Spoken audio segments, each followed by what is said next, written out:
Screen with your audience. No, thank you. Oh, hello. Um, this is my first live, and I have no viewers. Fantastic. So I have just gone live for the first time to do a bit of a Q&A with everybody. I worked on a cruise ship for 7 months last year, and I've been making videos about that. So I just thought I'd go live and just allow people to ask me questions. So if anybody does log on while I'm talking, just pop your question in the chat and I'll answer it. I find everybody has very specific questions, and it's really hard to get an overall answer for everybody. So I do my best to answer questions and comments and stuff on my videos. But yeah, I think this will be a great opportunity if you are thinking about going onto ships, or if you are thinking about working as a sound technician, to just ask me here. Oh my God, it's Jack. Hi, Jack. You made me nervous. Okay, I'm just going to talk about my life, even though Jack already knows all about it. So yeah. I did music in college, which is how I became a sound technician, which is what most people ask me, how I started doing this. So yeah, I just started doing music in college, and I found that very few musicians wanted to do music technology or wanted to get behind a sound desk, whereas I really wanted to. And then there was always a lot of sound technicians and engineers who weren't musicians, and then they wouldn't want to get behind the sound desk, if you know what I mean. So anyway, I found myself drawn to get behind the desk, and whenever there'd be gigs coming along, I'd get my friends who were in my year, they'd be like, "Hey, will you do sound for me for this? Because no one else will do it for me for free." And I was like, "Cool, I'll do that." So that's kind of how I started doing sound, and then little by little, I just picked up crew experience and theater experience as well, because I did a lot of shows. So yeah, that's kind of how I got into it. I got a question, or I got someone talking to me. I'm starting as a stage tech soon. My background and degree is in music production. How many contracts is it like to take to move forward? That's a great question. Fewer than you would think. Fewer than you would think. I applied for a stage technician, I think, or it was a recruit. I was found by a recruiter. I applied, and she was saying, "I'm going to put you forward for lounge technician and stage tech." So lounge technician is more sound than a stage would be, but you'd also have to do lights and stuff. And it's smaller gigs. The maximum you'd have is like a 4-piece band, maybe like a jazz quartet. So yeah, my application process started as just being a stage technician or a lounge technician. Wasn't even being asked to be a sound tech. So my first interview, I went into HR, my first interview was with HR. It was with a woman named Maria, and she said the same thing. She was like, "Yeah, okay, so I'll put you forward for the lounge tech and the stage tech positions. I'll get you a next interview." She was like, "There is sound technician," but she wasn't even putting me forward for that again. So yeah, still, even after my first interview, I wasn't being put forward for that. And then I went into the interview thinking it was for a lounge technician position, and afterward, it was with Mike Lehman, who is, I think he does all of the interviews for all of the technical staff that do join. And after I'd finished speaking to him about my experience, he just said, "Yeah, welcome to the team. We'll get you a contract sent out." And then I got my contract, and it just read sound technician. And I was like, "Okay, I'll do that. That should work."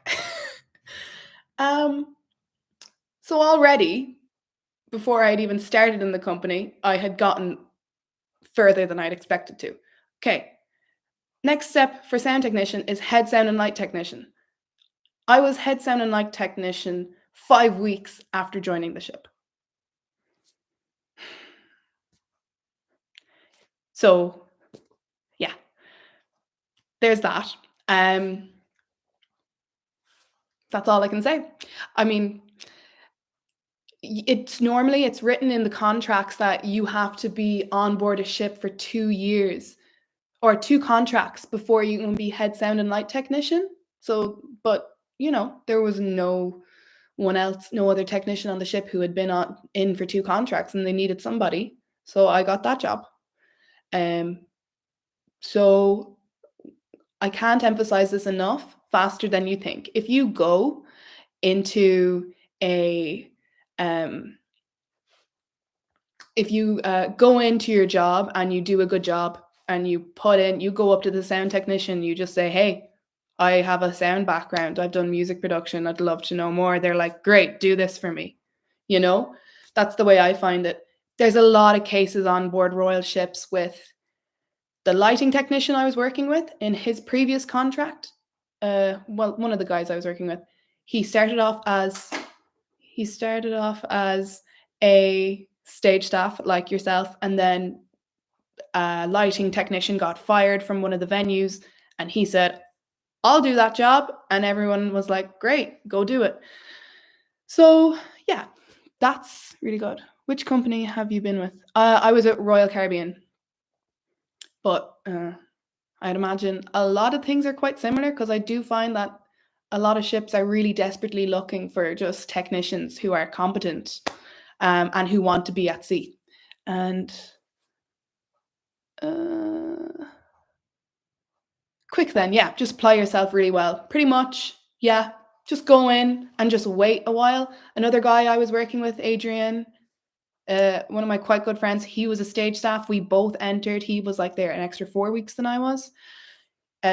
He got head stage staff by the end of his contract. And then 4 weeks after leaving the ship, he came back and was working as the production manager. He left for like 4 weeks, came back and took over as production manager.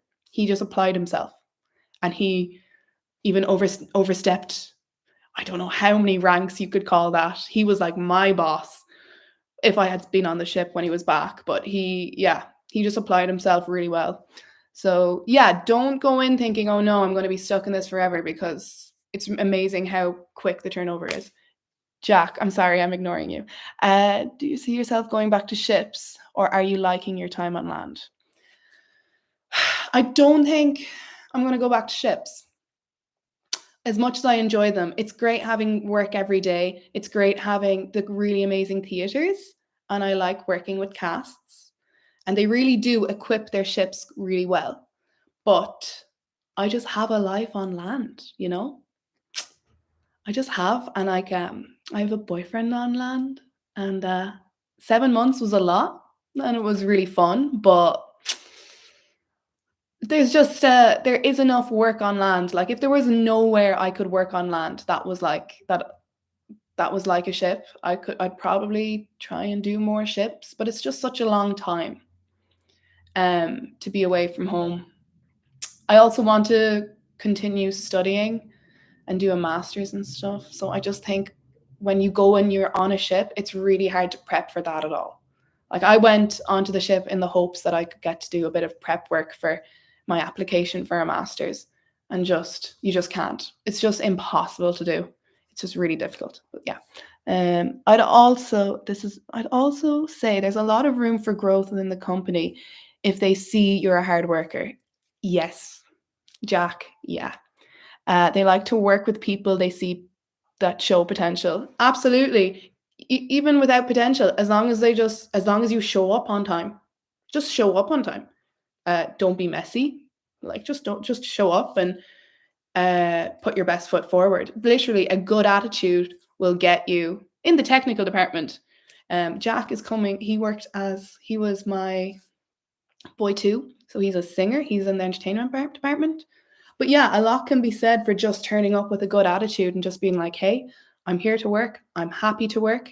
Give me as much work as you can. And yeah, you know. Me too, sis. Miss Jack. Yeah, that's the one thing that would bring me back to ships is I'm seeing a lot of my friends who were on ships, getting new contracts, meeting up with each other, and I'm like, I'm never going to see these people again. So that's kind of sad. But Also, we move. How do days off work? I know it's 7 days a week, but wondering if there's any full days off. No, no, there's not. I'm not going to sugarcoat it. I'm not going to dance around the truth. There's no full days off. I got like a full day off. I didn't though. I still came in and did like 2 or 3 hours of work. Um, so no.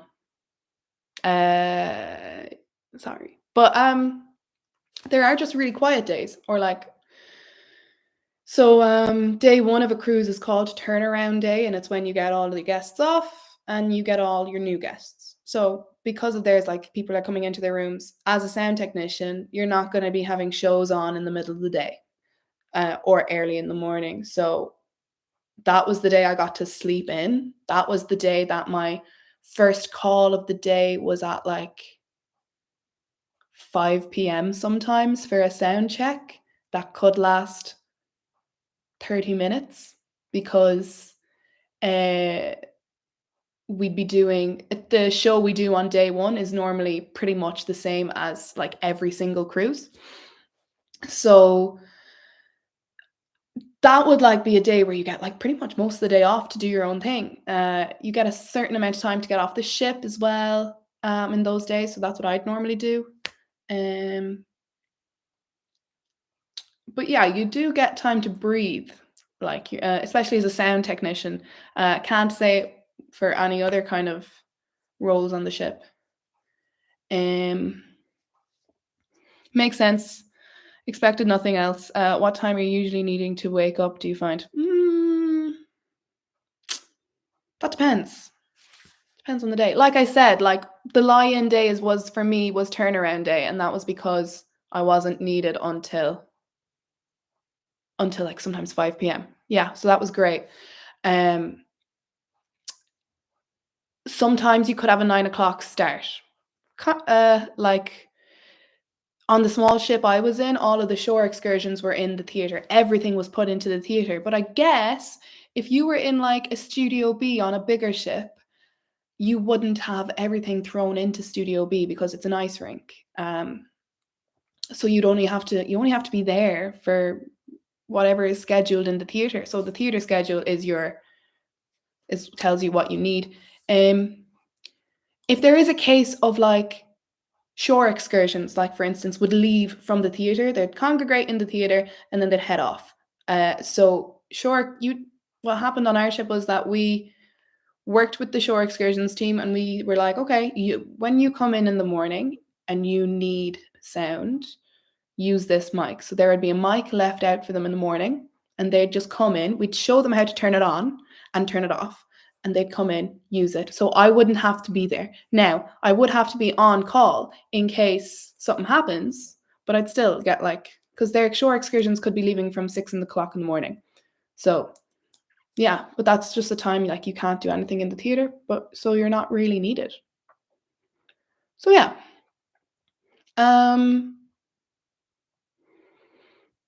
Yeah, but kind of I always liked getting up earlier than I had to though.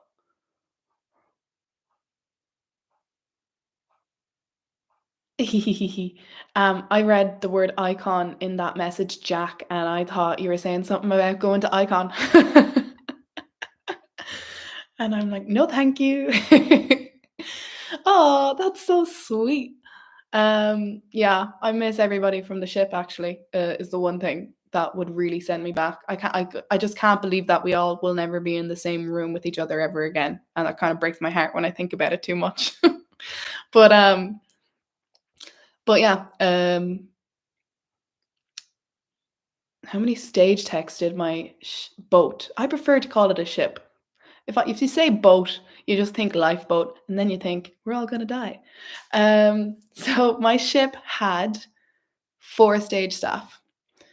It had 4 stage staff, and within those four, one of them was the head stage staff. So you just organized stuff with him. If I was like, hey, I need to do some sound maintenance, I'll need one person. Just send one of your guys. Yeah, he'd organize it. So he'd kind of be in charge of the schedule for the stage staff, but bigger ships would have like 6 or I'm not exactly sure how it works on bigger ships with multiple venues, but you could be primarily in one place and then have to go to another. Joe, are you going to a royal ship? Just because that would be helpful to know, just so I know if any of this information, some certain parts of information would be useful to you or not. But yeah, NCL. Ooh, that should be nice. I don't know what it's like working as a tech there. Do I? It's weird. From doing this, I've had a lot of technicians come up and just message me things being like, oh, I work with this company and I want to leave. I think I've heard of one person working with Norwegian before, and they said they had a tough time. But that really just, I think it was due to the fact that they were working under someone who was tough to work for.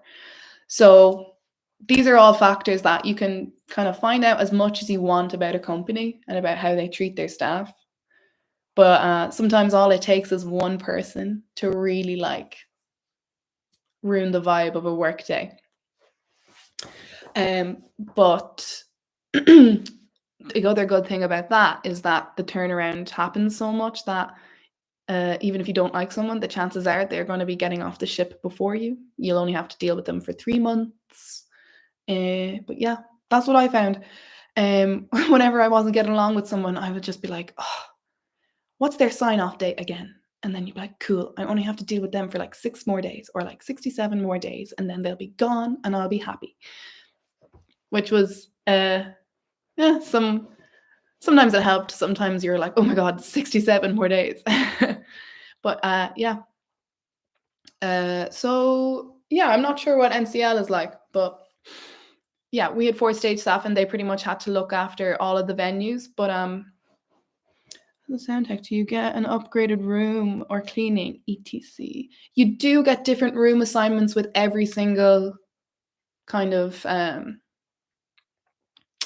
what's it called? Job. So every single kind of title you're in will have different things you're entitled to. Mine sound tech was slightly different, but the sound techs got something different than the stage techs. I think the sound technician, the light technician, and the lounge technician were entitled to a double cabin. So you did have to share, but I think you're entitled to a cabin with a window on the class of ships I was in. So it really changes that much. So maybe on the smaller class, you might be entitled to a room with a window. However, if you go up a ship and you had your window room last contract and you get a bigger ship, you mightn't be entitled to get your room with a window next time around, you know? So as a sound technician, yeah, I had to share a room. They try put you in with someone in your department. I got a dancer. Luckily enough, I got to share with a dancer who I got along with. There was nothing really else I was entitled to above that. I think I was entitled to a room with a window, but I got along with my roommate so much I didn't want to risk changing for that, because you could end up with a roommate and it could completely change like how your time on board, you know. But when I got my head sound and light technician role, I got my own cabin, and that cabin had a window, and I think that was just luck for me. I don't think I was entitled to a cabin with a window. However, things happen. Say nothing. Yeah, I think that room was, there was a room that basically you get certain rooms for each department, and let's say 400 to 405 is given to the entertainment department, and the manager is in charge of assigning rooms to everybody, being like, oh, I'll give the dancers these ones, I'll give my head technician this one because they need a room with a window. But I think we had a cabin that we didn't want to lose, so they just gave it to me, even though it was a nicer cabin than I was entitled to. But it was very much like take this cabin now before someone takes it off of us. Yeah. Oh, cleaning though. I think I wasn't entitled to, it's not room service, a room attendant. I don't think I was. The production manager, who's a 2.5 stripe, I think, got their room attendant. I was a 2 stripe, so I didn't. You could pay someone to do it if you just like give them cash in hand, which a lot of people did do that. You just gotta, you just met someone from housekeeping who would be passing up and down your corridor cleaning. You'd be like, hey, would you clean my room once a month? I'll give you this much money. And they'd be like, yeah. I was told by my agent that with NCL, if you work your way up to stage manager, you're entitled to a single room with weekly cabin cleaning. Yeah. Oh, if you work your way up to stage manager, see, it might be very different now actually on NCL. Like stage production manager is a big jump, I think, from stage staff, even though that is what my friend Adrian did do. Like you get so many more. A 2.5 stripe officer, which is what a production manager, but it's stage and production manager, it's what that gets. And you get like free meals in the Windjammer, I think it is. You can use the Windjammer, which is a guest buffet, whenever you want, except for breakfast. You can't use it for breakfast, but like for lunches, when most people aren't allowed up, like regular. For me as a sound technician, I was allowed to go up on evenings and I had to pay $3. However, as a stage manager with 2.5 stripes, you're allowed to go up for lunch and evenings. Maybe lunch on a port day. All these little things, you know? Just sorting out extra PEME requirements and I'm good to go. I don't know what PEME is because I kind of forget the application process. But good luck with your cruise. I hope that was helpful. And I'd say, yeah, if you just turn up with a good attitude, it might take more than one contract, but I'd say it would be quicker than you'd expect it to be. But yeah, what kind of education did you have at the beginning of your cruise career? So I did a bachelor's of music. It was actually classical music, so I played piano, which I do not do anymore. But there was a music and technology module which covered live sound and studio sound in that, and I did that as my basic education. So not a lot of elements of that course were actually technology based, but after that I went and I worked in a live sound company to kind of get practical experience as well as the degree, you know. So I worked in a live sound company in Ireland, and then I moved to the Abbey Theatre in Dublin, which is Ireland's national theatre. So it looks quite, you know, it's quite a prestigious theatre as theatres go. But I worked up there, and just for the interview process and stuff, that's kind of what they asked me about. So while my degree, it was in music, it wasn't music technology, I did a lot of technology in it. So they kind of just ask you about what you've done. The part that sold it for me was my experience with radio mics in my interview. Yeah. So like I said, I actually was going for lounge technician, I think it was, which that was the like role I was going for. But I mentioned it was on my CV that I'd worked with radio mics, and I was like, yeah, well, I worked as a radio tech in the Abbey, and I also did projects with them in college so I was used to setting them up on actors, like doing maintenance on them, and then recording with them and stuff. And I think when I said that, my interviewer was like, okay, well, if you're able to use radio mics, I'm going to put you in the main theater as a sound technician. So yeah, that's the kind of stuff that I think they really listen to. Because as I was saying in my story earlier, that I did not apply to be a sound technician. I think I applied to be a stage staff.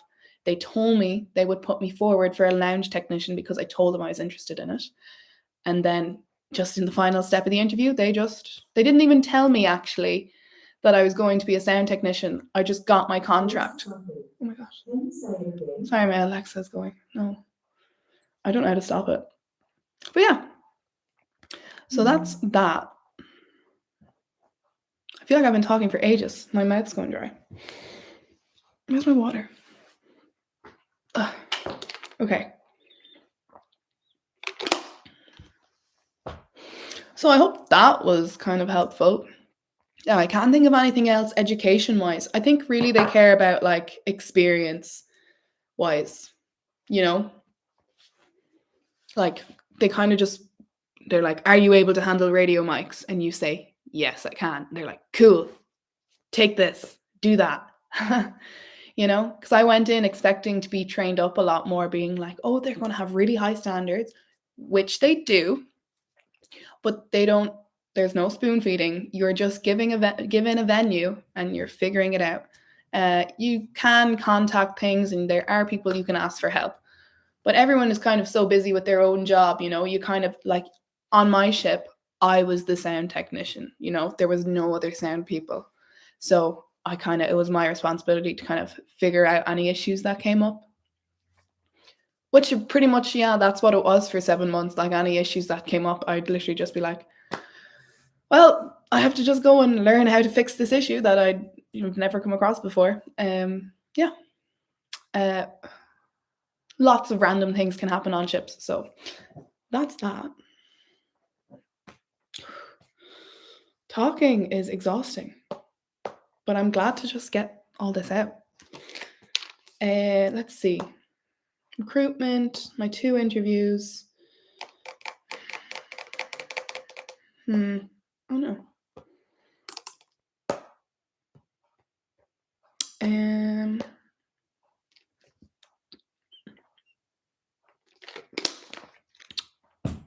So this has been going good so far.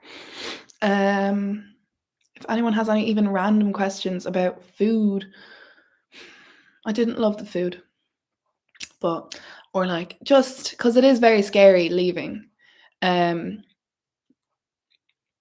Having actually English being my first language was a huge help as well. Because a lot of the technicians, while they are very capable, and I would actually, I don't know. Yeah, some technicians, they'd be really capable and very, very like smart and higher qualified than I was, but they'd really struggle with English, which, fair enough. Like I'm terrible at languages. I wouldn't be able to do anything in a second language. That can really like stop people. So if you aren't great at English and you do want to progress, I would suggest just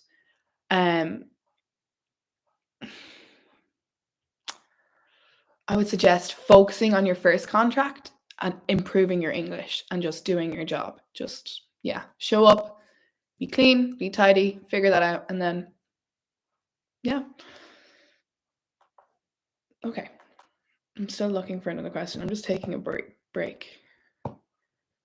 3, 2, cool.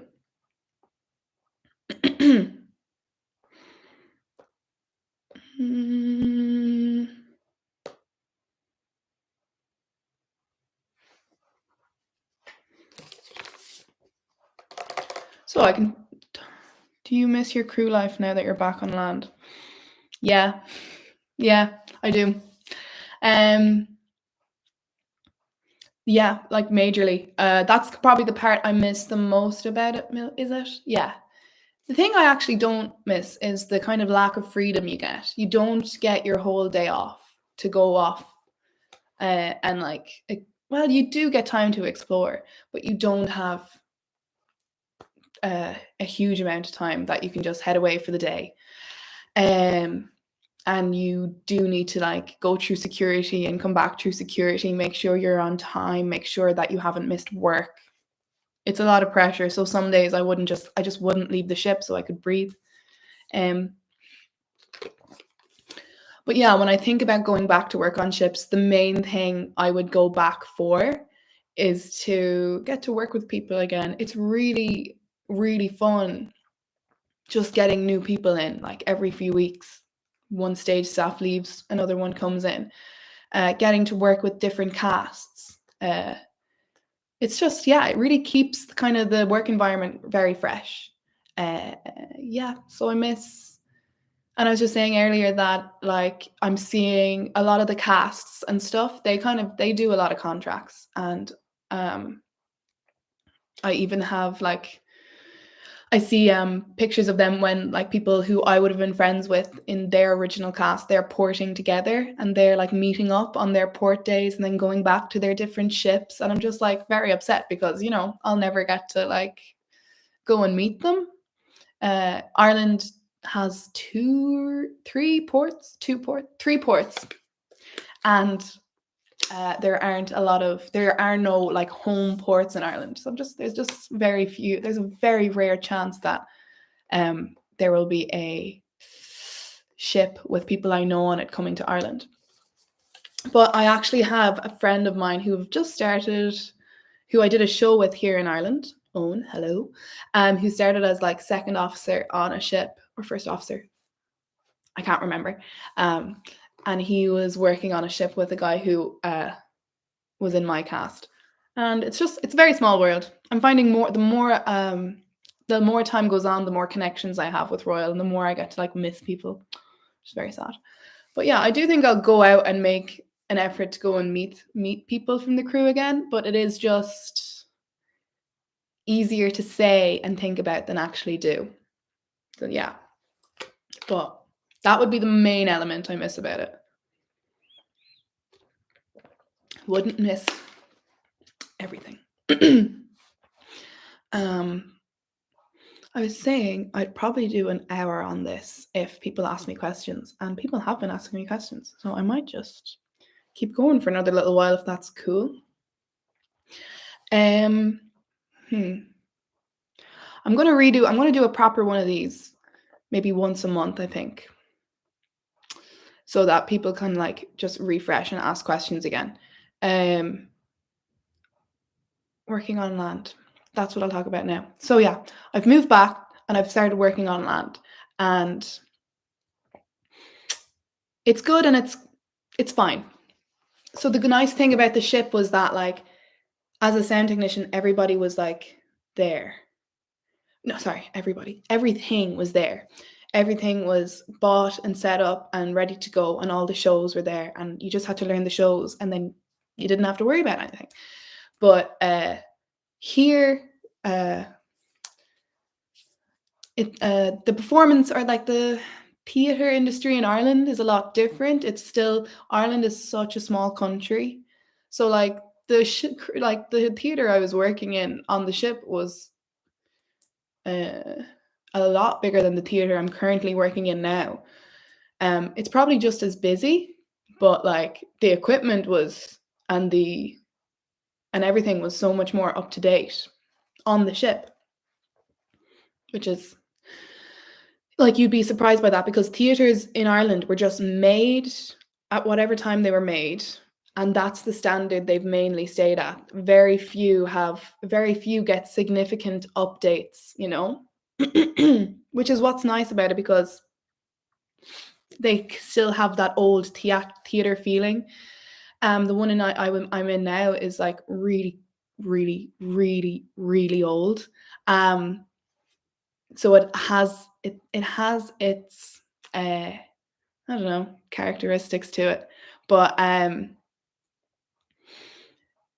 it's just like a whole different ballgame. I think the capacity is like 650, and then the capacity of the cruise ship I was on was like 900, about that much, and it was one of the smallest ships in the fleet.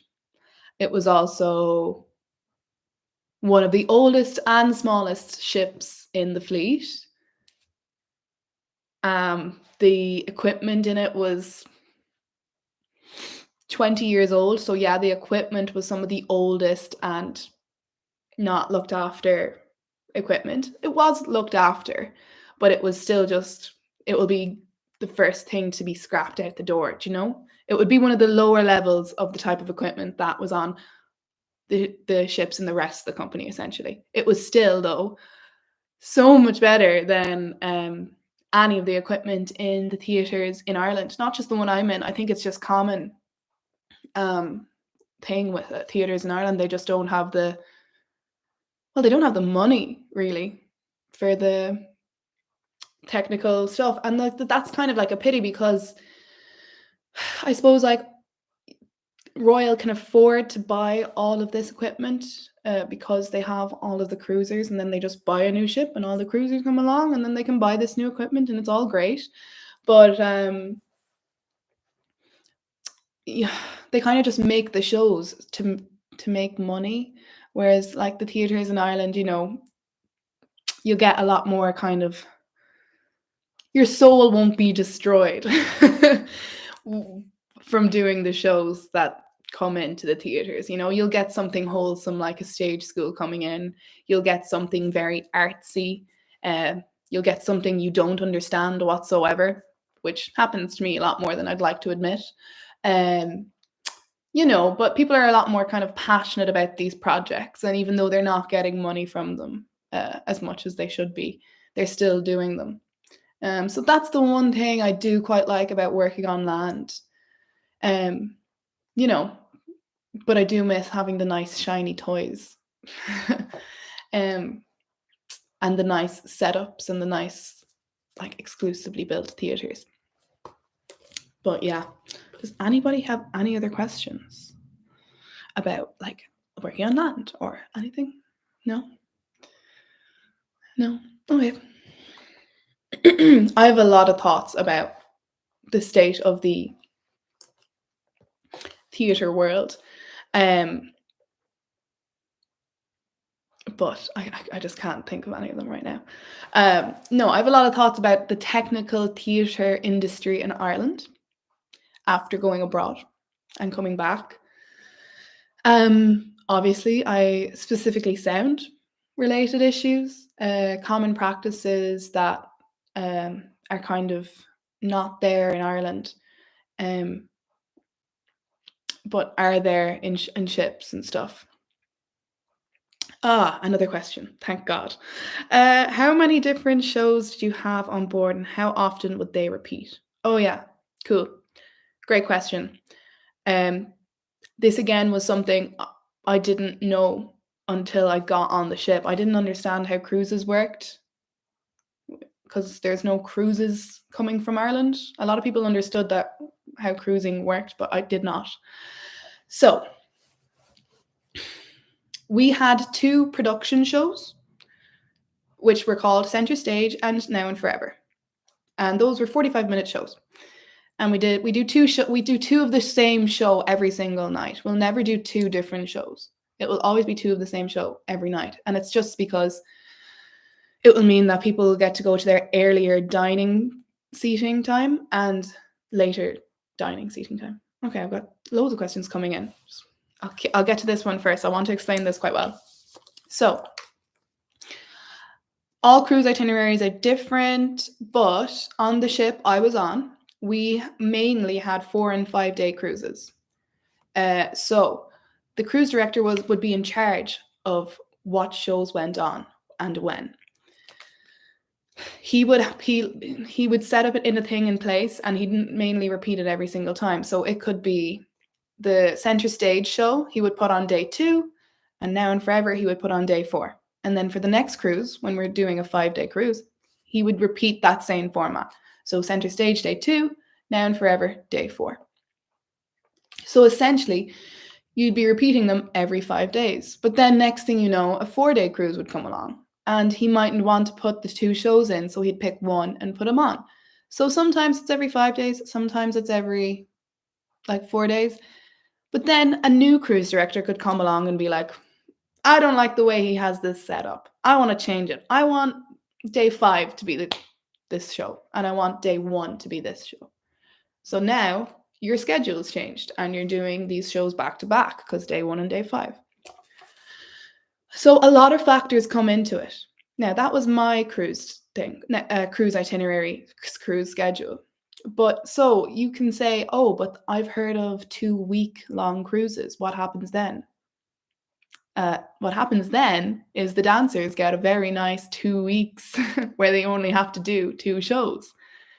And that's exactly what happens. We did a crossing from Fort Lauderdale up to LA, and they only had to perform 2 production shows. Now, I was still in the theater every night because we had different headliners. But so, yeah. So now that is how many different shows. Those were the Royal Caribbean production shows.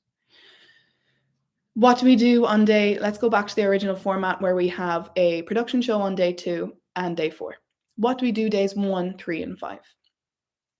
Royal sends us headliners, and these are individual acts that will come with a 45-minute show. So it could be called Christine Callbeck, and I am a tribute act to Adele, let's just say. So I come along with my 45-minute show. The cruise director will say, hey, okay, I want you to do your show on night 3. And I'll say, cool. But he'll normally say, do your show on night 3. I have a farewell show on day 5. Can you perform a 10-minute slot? And I'll say, yeah, cool. So he'll normally do a farewell show, which will have a number from the singers and dancers. It will be the same number every week. And he'll have someone from another performer, and he'll have something else. So yeah, it's pretty much up to the cruise director about how he wants to do that. But normally it will be a combination of the ship's entertainment for the last day. Day 1 is welcome aboard show. And it will normally be, sometimes the cruise director will perform a number. He'll say, hey, have you guys downloaded our app? If you guys want to see this, look at our app and check out the itinerary on our app. We've got this coming up. We've got the singers and dancers, and they might bring the singers and dancers out for an act. So yeah, that's essentially what that looked like. And again, for a 14-day cruise, what happens? Royal will send us like -2, 12, minus another one. They might send us about 10 or 11 headlining acts. They might send us more because they'll put on matinees. But yeah, they'll send us like 10 acts. So I could be getting one day, I remember I got a piano player, I forget his name. He studied with Liberace. He was great. Lou Gazzara, he was on American Idol. Another night, so they come in at 4 or 5 o'clock. They get their sound check. I run through their show.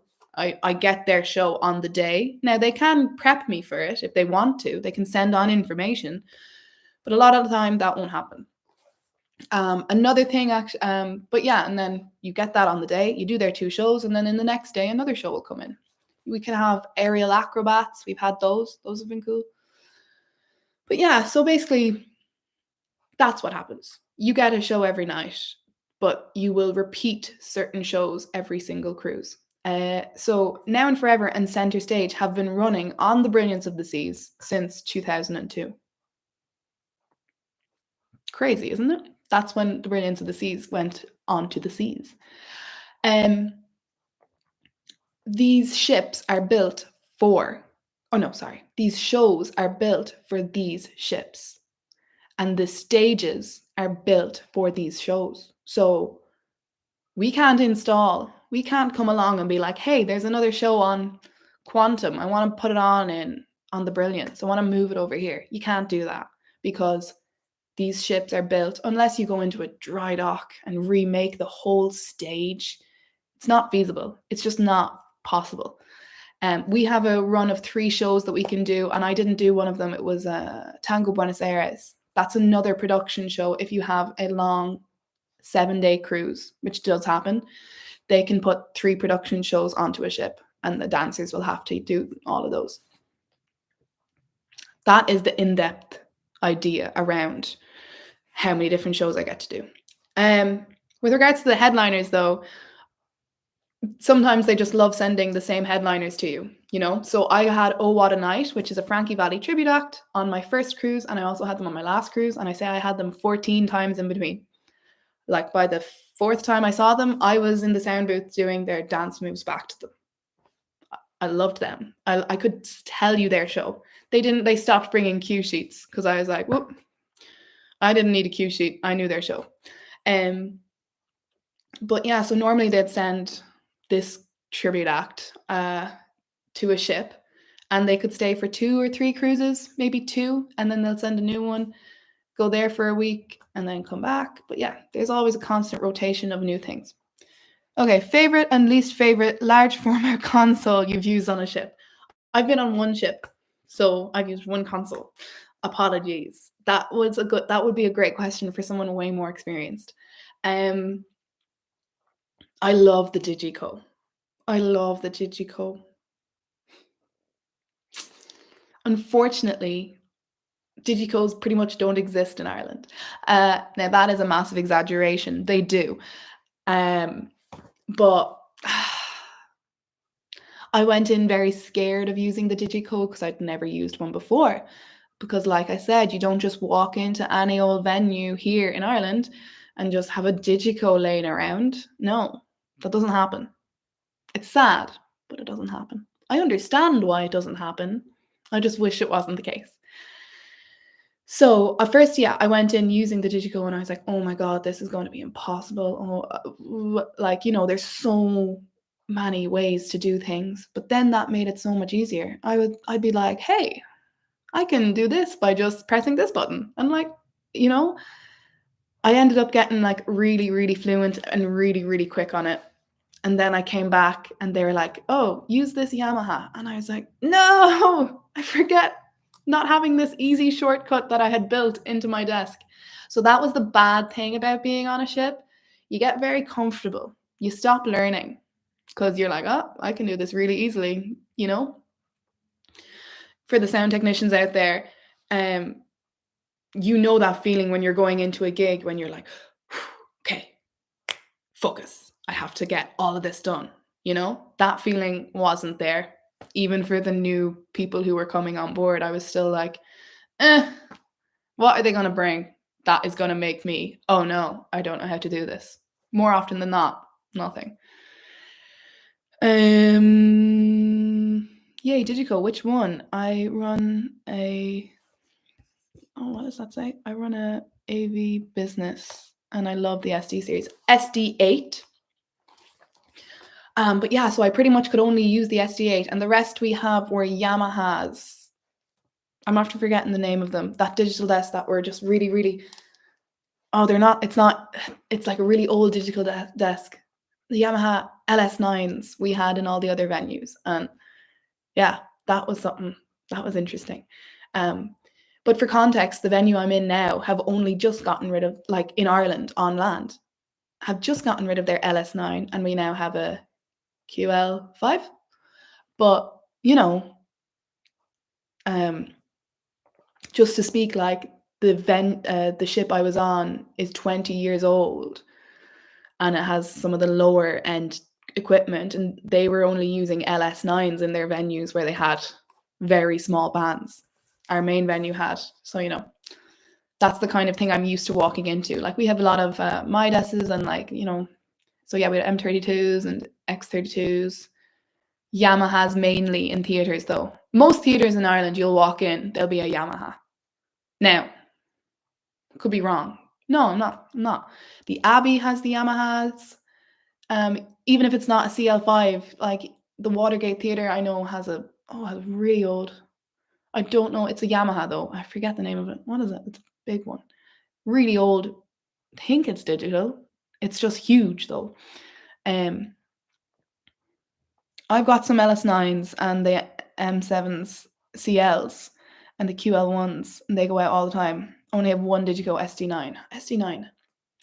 I can't think of the look of that off the top of my head. Not the LS9, anything but the LS9. Absolutely. Yeah, I don't know what it is. I think it's the way it clicks. It just freaks me out. I don't like it. And I know that's very bad for me to say, but we've just gotten rid of the one in the theatre I'm in at the moment. And I'm just like, I can work now,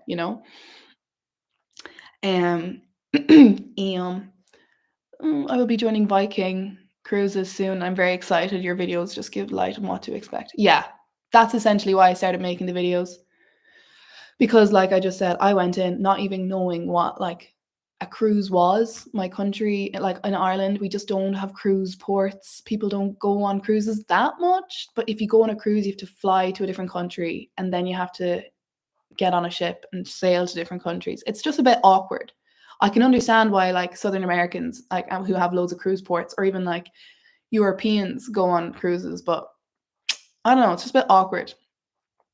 Can't stand the LS9, don't mind the money it makes. Yeah, I mean, I've talked to a few guys who have like, the live sound companies. Yeah, and they give their like LS9s out the whole time still, because like at the end of the day, it works. And most of the time, people don't need big digicos. Like they don't need them. Like, so why would you give them to them? Because like they'll just break them. And it's like giving a toddler an iPhone 15 Pro when you could just give them an old iPad from 2012. And it's like, okay, you can use that. I don't know if that's a bad example, but like absolutely, like use them while you have them, But yeah, I know with one live sound company that is like still, he was just telling me like he still gives out the LS9s because they're grand, because people don't, you can still do quite a lot on them. It's not as easy to do as the CL5 because it's not touchscreen and it's harder to get around, but you can still do quite enough. Like you can still like do your EQ and everything, like, and you can still like have your effects, and it's just a bit, it's not as fun to use as your shiny new toy. Let's see. Digico. But yeah, I wish there was just more Digicos around the country. I understand why there isn't, but I got to use a Digico once since I came back. Once. A Digico SD11. And I was like, how do I use this again? It was weird only having the one panel. I like having my three. And even as I'm working on the Yamaha QL5, I started laying it out the way I used to have it on the ship there the other day. And I was like laying it out. And then I went and I put my monitors here. And I was like, wait a second. I don't need my monitors here, because that only works for Digico, because with Digico, they have a certain way that you can get to the monitor mixes by pressing this, and then you can do your monitor mix. But with the Yamahas, they already have their monitors up here, so you don't need an easy way to get to your monitors. So, it's just, I don't know what my point making is there, but I was kind of going about the way of kind of like, you can have your Digico setup, but it doesn't need, just because it's on Digico doesn't mean it's better than your Yamaha setup. Did you time code the cue list for the two main shows, or was it all by hand? Whoa, time code. Time code. Yeah, it wasn't all by hand. I think I probably could have done it by. Ooh, could I?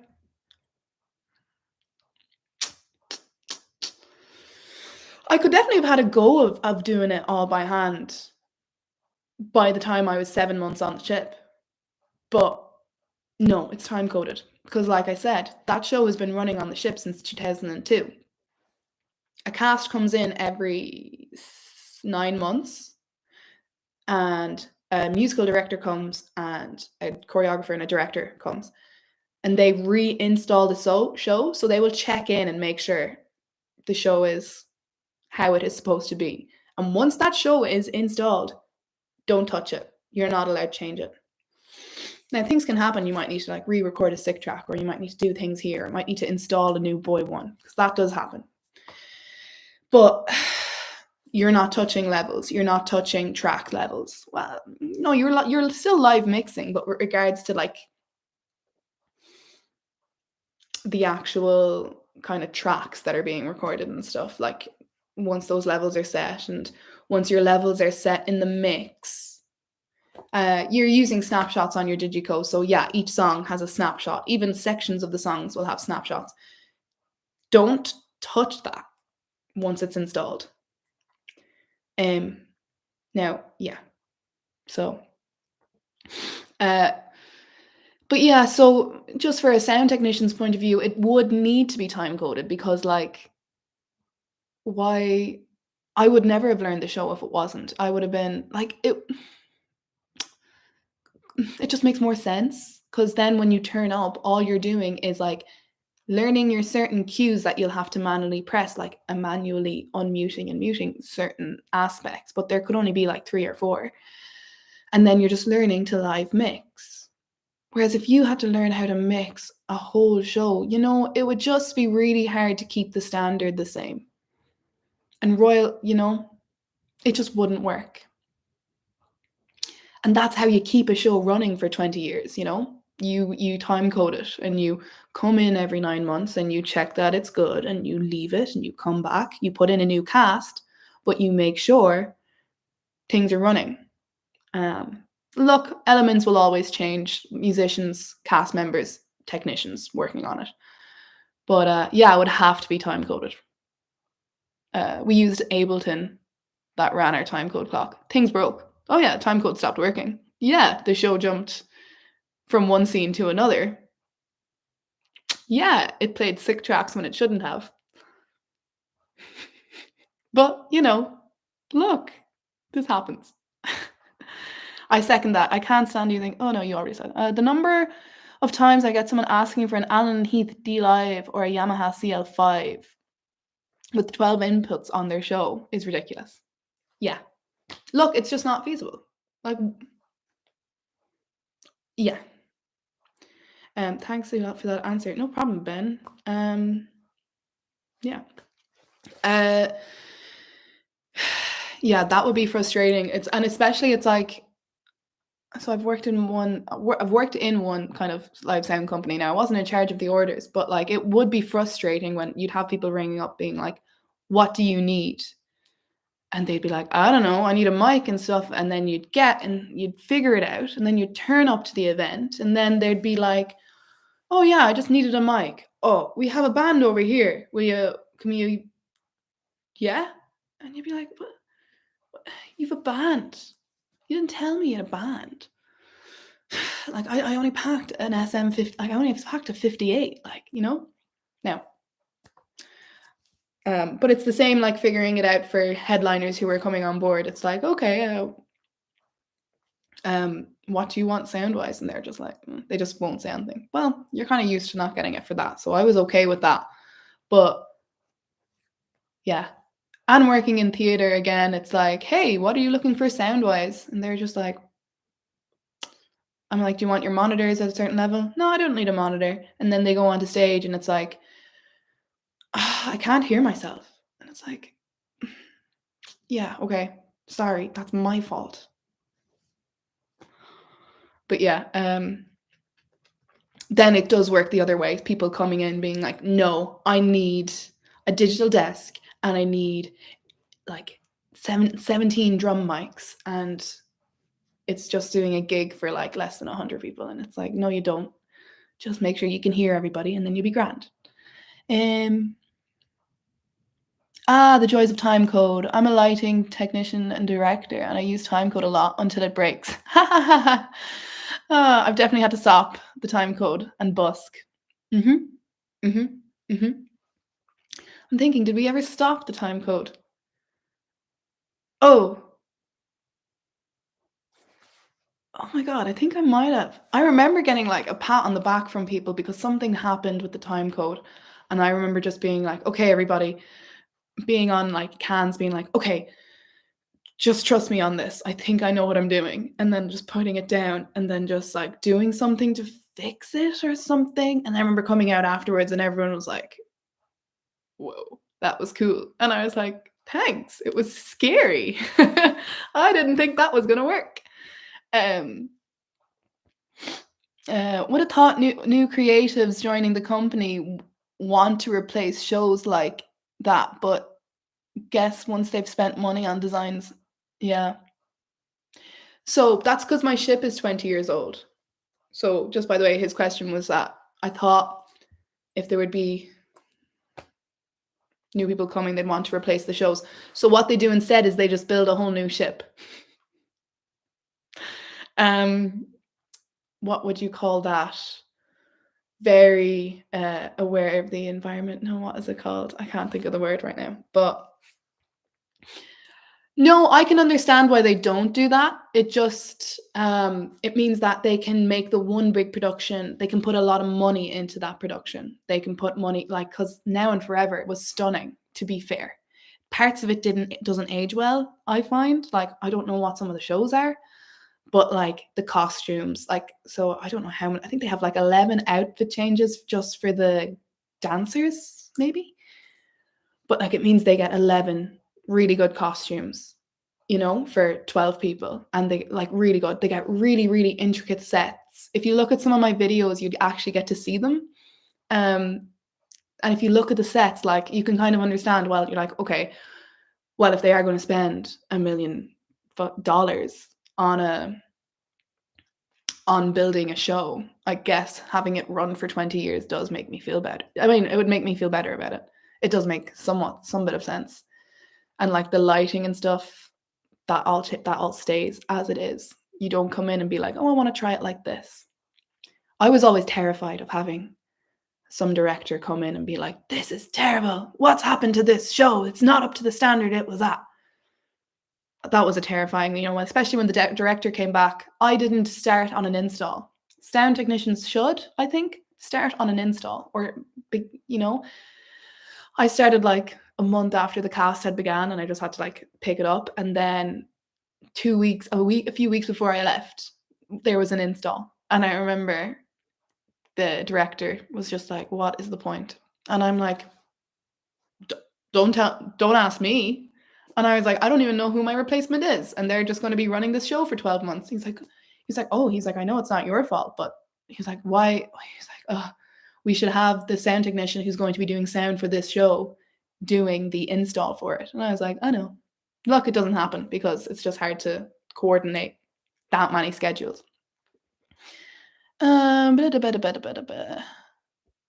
But yeah, it just means that since it's going to be because they're making the show for longevity, they can really just pump the money into because they know it's going to be running for so long, into the sets, into the on the 270s, they put it into the graphic designing and all that kind of stuff. They can put it into the choreography, into the writing of the shows. Yeah, but like the sets and the costumes are impressive looking, to be fair. Da da da da da. How many hours did you work a day, and was it 7 days a week? Yeah, it was 7 days a week. Always 7 days a week. It was 7 days a week, and someone asked me this at the start of this live, and it was like, do I get a full day off? No, I got close to a full day off once, but I still went in and I think I did an hour or something or two on the computer just to sort things out, so it looked like I was in. Well, I was in. There was no show in the theater that night, so I just got someone to cover me, start the movie because I wanted to go to a dinner. And I had friends who could do that for me, and they just were happy to. So, but like I was explaining, turnaround day. My first thing on it just depends on your schedule, but my first thing I needed to be on the ship for sometimes was at 5 p.m. in the evening. So that would be the day I'd sleep in. I'd get to do stuff. And the 5 p.m. thing sometimes got cancelled because what it was a rehearsal for a show that we did every 5 days. It was a rehearsal for a welcome aboard show, which included a comedian who normally wouldn't turn up to a sound check because they're like, "Why? No, just give me a mic." Cool. So they wouldn't turn up. The cruise director, who would sometimes perform a song, he would be happy out at his last performance and be like, "I don't need a sound check. I don't want to come." Musical director would bring a band and they'd do a piece. They do it every 5 days, and they're like, "We don't need a sound check. Don't bother." And then boom, that's your three elements of your sound check. So you'd be called at 5, and then you'd get a call from the production. You might call the musical director yourself. You might say it's the production manager, being like, "Hey, is anyone turning up at 5?" And she'd be like, "Nah." So you would get a day, but you still have to come in and do those 2 shows. Sometimes that might be turned into 1 show, but I think it's normally 2. So yeah, that would be your like quiet day. It really depends on the ship you're on. It depends on the venue you're put into. Studio B, for me, that sounds like a nice gig. Correct me if I'm wrong, someone out there, but Studio B, yes. That's the ice rink. So there are, even for the production shows, which are the kind of the hardest part of was what my job was, there's no live mics on stage. It's all tracks. It's all just like background music. You're focusing on the like ice skating dancers, the figure skaters. So like, yeah, you just have to work on the like playing the track, and then you sit back and watch the show. Now that is what I'm led to believe that it is. So, but it sounds amazing. I'd probably get quite bored at the same time after a while, but it would be a nice gig to sit into. Okay, sorry. Would you would you have restarted the timecode clock or initiated it from another place? Like some gigs I have done, I have had to have 4 or 5 timecode generators, and sometimes you just gotta pull the MIDI cable. Okay, you lost me halfway through that. So I would have initiated it. Oh, initiated from another place physically. Sorry. Yeah, I'm back. Yeah.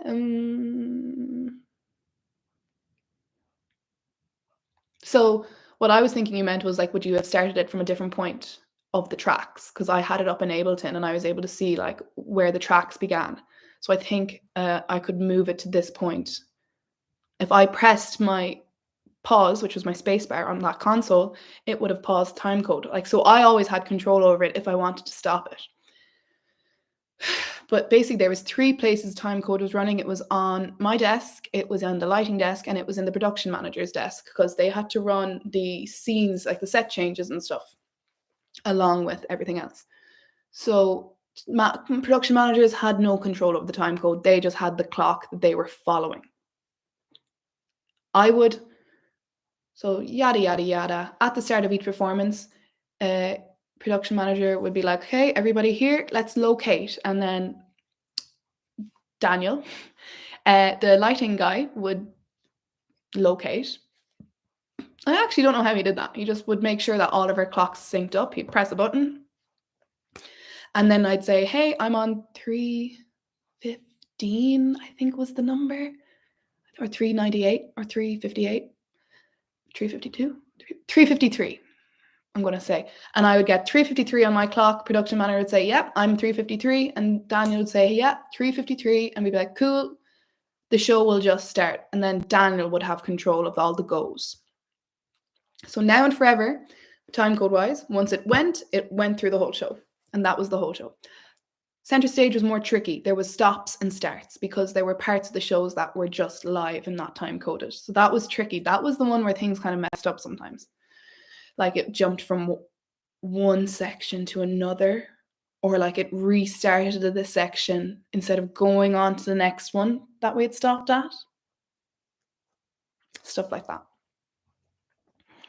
Hi, Christine. I'm from Italy. I'm a sound technician on ground, but I love cruising. Do you recommend trying a career on board a ship? Thanks. I love your channel. Hey, Stefano. Thanks. Yeah, I'd absolutely recommend it. And especially because you're from Italy. I was just saying, being from Ireland is tricky because there's not a lot of ports. Not a lot of people cruise from Ireland. I don't know many. I actually didn't work with a single Irish person on board.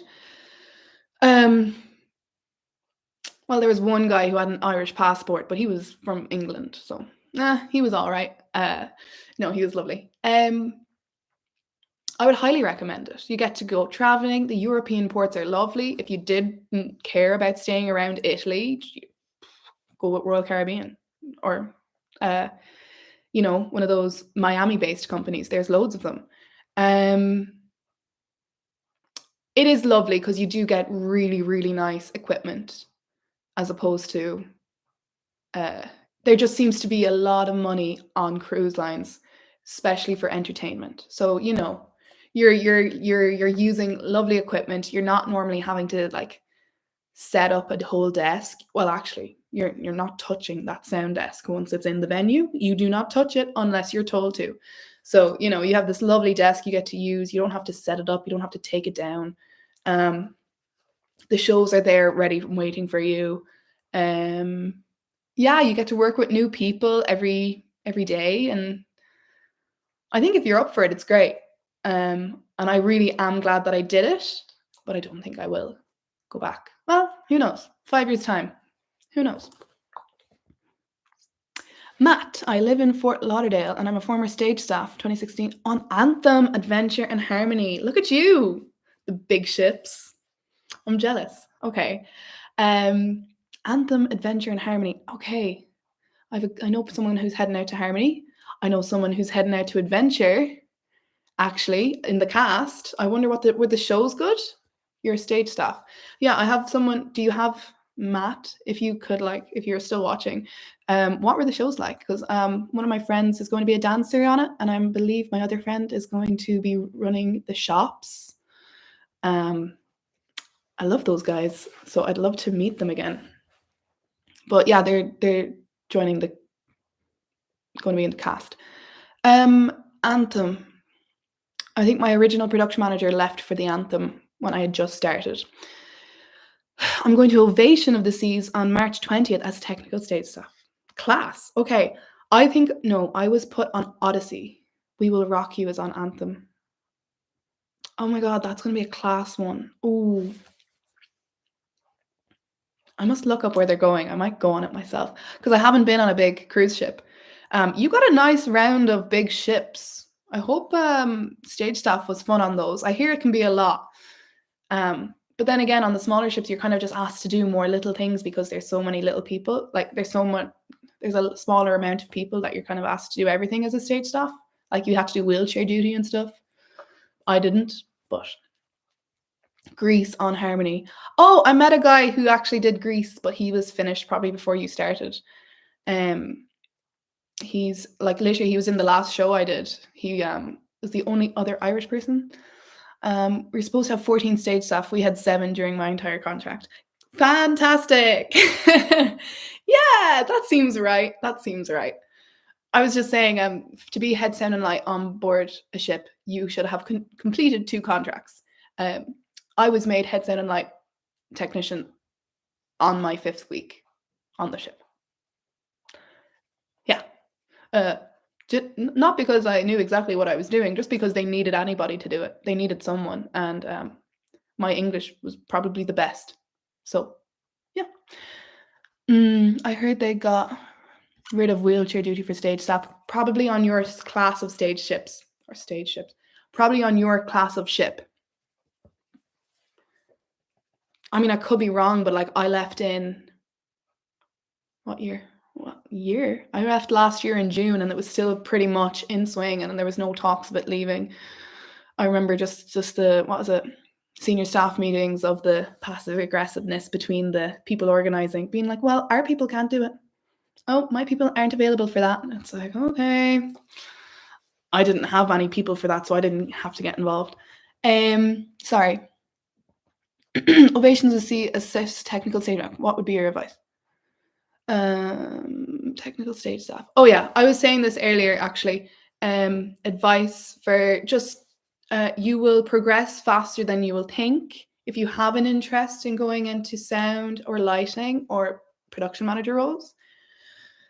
If you have good experience behind you from land, like I was explaining how my good friend who started 4 weeks before me on his first contract, by the end of it, he was head stage staff, left to go home for 4 weeks, and then was back as production manager. So jumped from a 1 stripe to a 2.5 stripe in the space of a contract.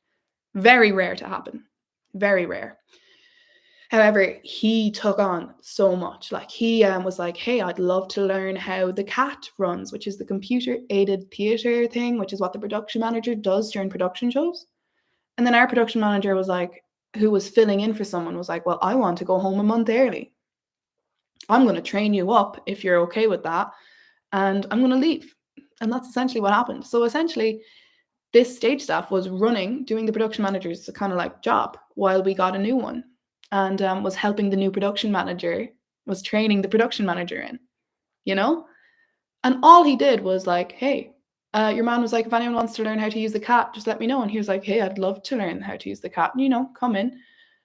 He was a really great worker, but he wasn't like, there was no air of competitiveness about him. It was just, he liked his job, he turned up on time, and he did his thing, And that will get you far. This is not a rare occasion of this happening. Like for me, I got head sound and light technician 5 weeks into my first contract. not something I was going for, just something that they needed someone to do it and I was there. And that tends to be what happens on ships. Same with the light technician I worked with. He was stage staff. Someone in Studio B and his first contract got fired, and he was like, hey, I'm here. I'd like to learn how to do that. And then next thing you know, they're doing it. So, I'm from South Africa doing my final year at university studying technical theatre, performing arts. Cool. Are there any chance of me getting to be on a cruise? Yes. Of course. My light technician was South African. He was from South Africa. If you think you have enough experience coming straight from college, apply. Especially because they're always looking for stage people. It really matters on how good your English is. Because like I said, I got the head sound and light technician role. And I think the fact that English is my first language was a huge part of it, because the new people who were also on with me, who had also started, that was their first contract. They'd never, one of them had never worked in an English speaking company before. And also I think sound technician is normally the head sound and light technician anyway. So they were just like, yeah, you. But what got me into my sound technician role, I was saying, is just having experience working with radio mics, having experience outside, so maybe even getting experience anywhere outside of just college, because they do kind of, I suppose, having practical working experience would work in your favor. Just being like, oh yeah, I have this degree, because they love degrees. Don't get me wrong. They love, I believe, doing like, oh, I have this bachelor, it's in theatre, but then I also have worked here. That's kind of what I went in with, and I got my job. Yeah, sorry. So you just reset timecode from a sent point. Exactly. It's really easy to locate. Yeah. Yeah, I can't remember what we were talking about. But I kind of do.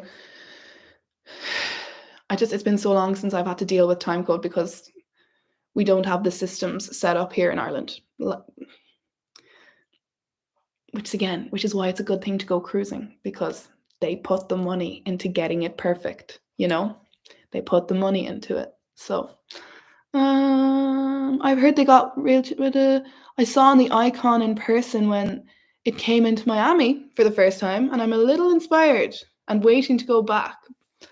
I haven't gone back since my last contract when I signed off in 2018. Oh, you did before COVID. Okay, cool.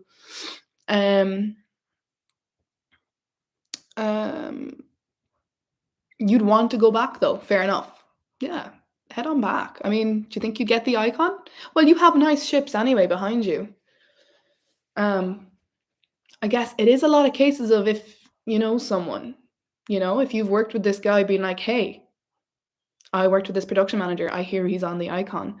And then you message him and be like, hey, set me up with this,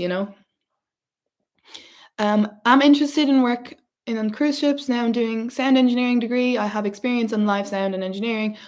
What shall I do to get a job on a cruise ship as a live sound technician? Okay, well, you have experience. I was saying the thing in my interview. So I applied as a stage staff. And in my first interview, they were like, okay, we'll put you forward for stage staff and lounge technician. And I remember thinking, they were like, hopefully you'll get lounge technician, but we don't know. Went in for my interview with the main guy, Mike Lehman, who's in charge of all of the technical staff in Royal. And I started speaking to him about my experience. I'd said I'd worked with radio mics, I had my degree, and I've been working in live sound and theatre for the last 2 years, or a year and a half. And I think he heard the word radio mics, and I spoke to him. I was very comfortable with them. I spoke to him about, like, yeah, I've used them for here. I was radio tech. I ran my own show with them. And he was just like, cool, welcome aboard. And next thing you knew, I got that contract that said sound technician. So just with regards to, like, make your CV good, stand out, and make sure you have your points of the things you're strong at. Put your strengths in regards to sound. If you have any experience with radio mics, put it there. That's what they want. I think they have loads of technicians who are good at setting stuff up, but they want technicians who can handle a theater, which is a full band as well as full vocals. Yeah, yeah. Do you find that when Royal Caribbean releases new ships such as the Icon and the Wonder, the Spectrum, the Odyssey, that they begin to forget about their older ships and the integrity of the shows get lost? No, of course not. Uh, that's a loaded question. Uh, in general, perhaps you could say that. Uh, it's not like they forget. Like it's just I don't. Yeah. Um. Yeah. I guess they just don't put the money to into the older ships at all. Like, for instance, we needed a new cat system. We kept on getting show stops when I was on board, and the cat was running so funnily. I can't get into the ins and outs of it because I'm not, wasn't my area of expertise. But I knew that we were due a new cat system, and the Serenade, which is our sister ship, essentially the same size as us, it's the same ship as us, is on its world cruise now. But when we were going into dry dock and we were getting our new cat system, someone was like, "Oh, hold on a second. Let's give this to the Serenade. They're going on a world cruise. Let's give it to them." So next thing you know, it's like, well, we had our dry dock in 2022, and I think our next one could be happening soon. And it's like, oh, we need a new cat system now, but our dry dock was 2 months ago. There's no way you're getting a new system input until another dry dock. So they kind of, but again, it's the whole thing of money. But then you're like, well, if it's a whole thing of money, then why is there like a whole new ship being built when this can't be fixed? Look, it's just the way. So I wouldn't say they forget, but I don't know. What's this person? Oh yes, this is the time code guy. Hey, I mean, I'm a great busker, and I've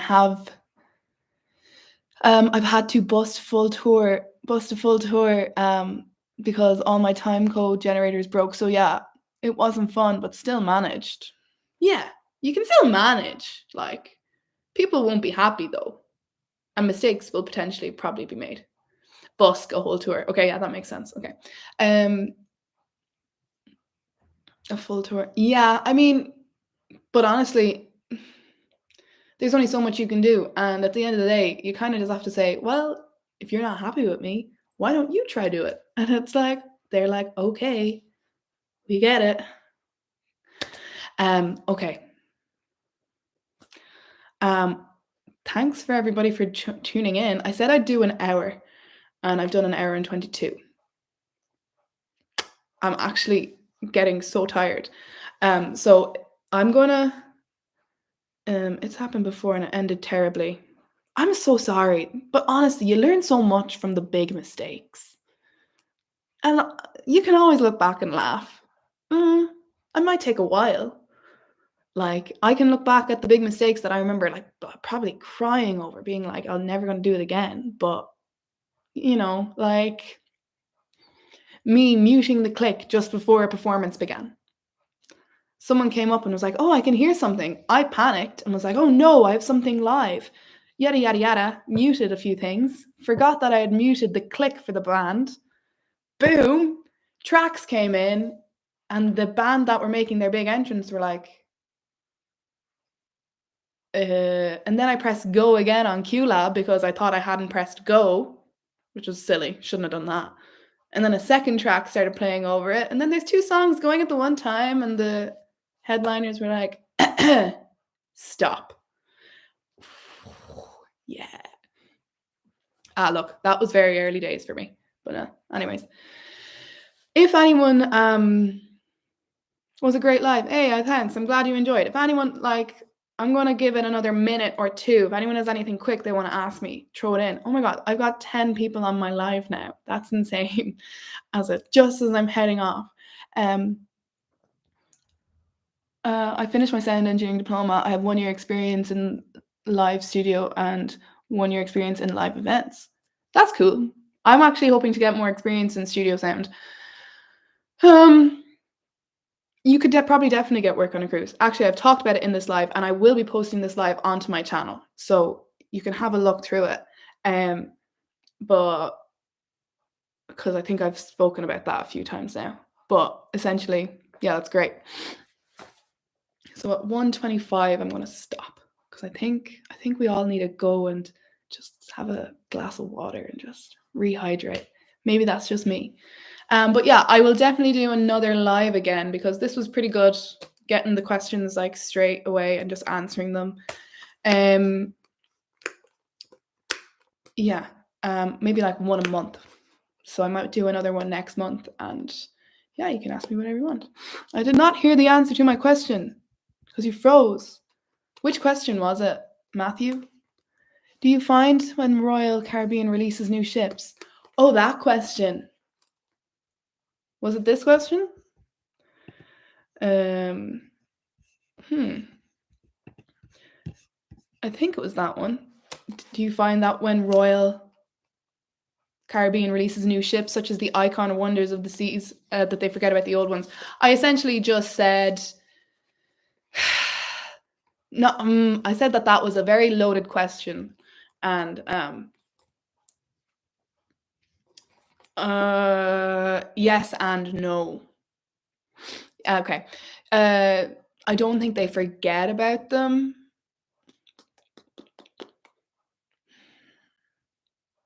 But I think just the money goes there. I just think the money and the attention goes there. Favorite child kind of thing.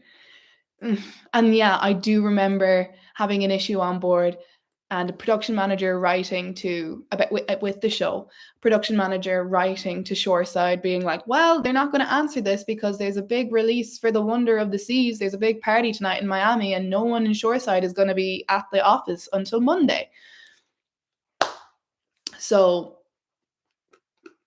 I'm not going to say the word forget because at the end of the day, they're not going to be creating new shows for these ships because it's just not the way that they never planned on doing that anyway. So I can understand that. But yeah, I mean, they could, I don't know. Basically, props start looking worn out.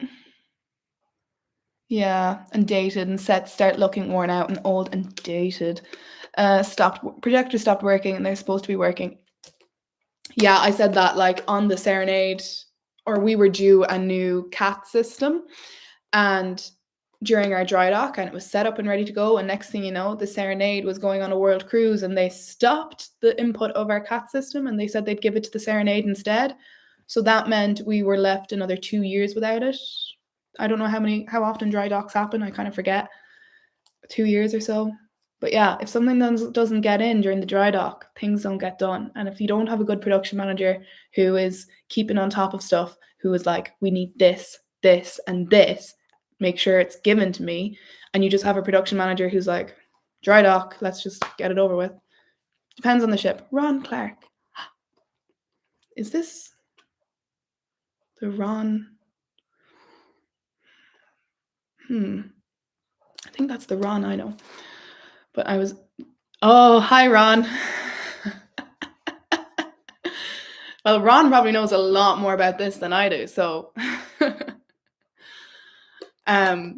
yeah.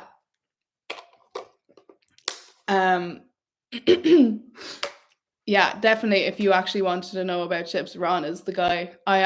This is getting all very like technical into like long-term ways that ships work when I've only done one contract. So, you know, you'd love to keep this going. Ron, I was actually just finishing up. I was saying I'm going to do another one in a month anyways. But you're making me nervous. I'm afraid I'm going to say something that's wrong because you know everything.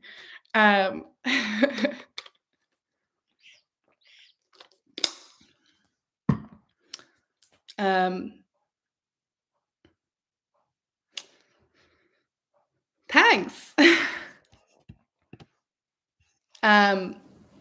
Okay, but I'm going to be doing another live because I do like talking about tech stuff and I do quite miss the ships. Sometimes. I miss the ships when I think about the times that they all worked properly. Yeah, Yeah, so that's always fun. Um, Ron, it was good to hear from you. I kind of yeah, I had another person from that I'd worked with as well in this chat. So thanks for tuning in, guys. Okay, I will do another one in a month's time. No, in February, in the month of February. Oh, you guys have met. That's so cool. But anyways, I'm gonna log off now. Hope you all enjoyed. Hope it was interesting. Yeah, I will be back and I'll do another one of these. So yeah, I'll see you then.